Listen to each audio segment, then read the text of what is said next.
Hey, Dr. Heather here. I'm going to share with you one of the biggest mistakes that I see so many women making when they are trying to lose weight.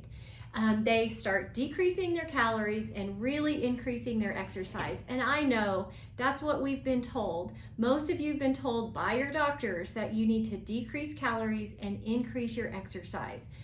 So let's take the calorie part of this first. So I want you to understand and realize that calories are not all the same. Calories and the food that you're eating has different physiological effects when you eat them. If you were trying to keep your calories to 1,200 calories a day, technically you could eat 1,200 calories of pizza and chocolate chip cookies.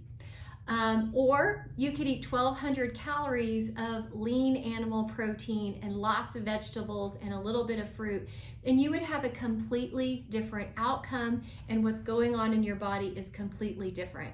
Now, the other side of this is to increase your exercise. Well, you really need to understand that most people that have trouble with their weight have an issue handling stress.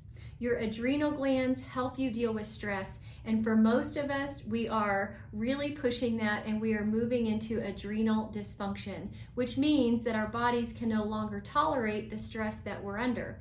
Now, increasing exercise is actually increasing your load of stress. Exercise is a stress, and as long as you are underneath the amount of stress that you can handle and you add exercise, it's a good stress. But if your cup is overflowing and you cannot no longer handle that stress, increasing your exercise is going to be even worse. So when we over-exercise or exercise beyond our capacity to handle stress, our adrenal glands produce cortisol, and cortisol is that hormone that makes you gain weight around the midsection. And I don't care how much you exercise or how little you eat, that fat is going nowhere until you fix these imbalances. Now, a lot of people ask me, well, how should I exercise in order to not overtrain or over-exercise? And you really need to have a combination of heavy weight training. Yes, I said heavy weights, ladies, and also cardio. Now, when you're doing cardio, you need to make sure that we are not, burning and going as hard as we can. We need to go low and slow in our cardio so we get into that fat burning zone.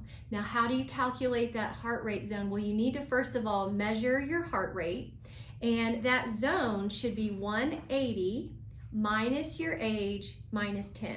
So if you're 40 years old, for example, you take 180 minus 40, and that's 140, and you take 10 away. So your range would be 130 to 140.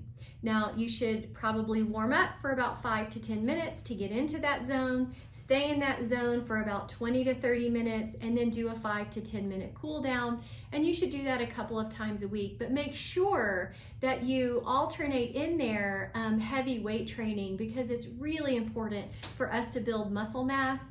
That's really important for our bone health and our brain health and our hormone health.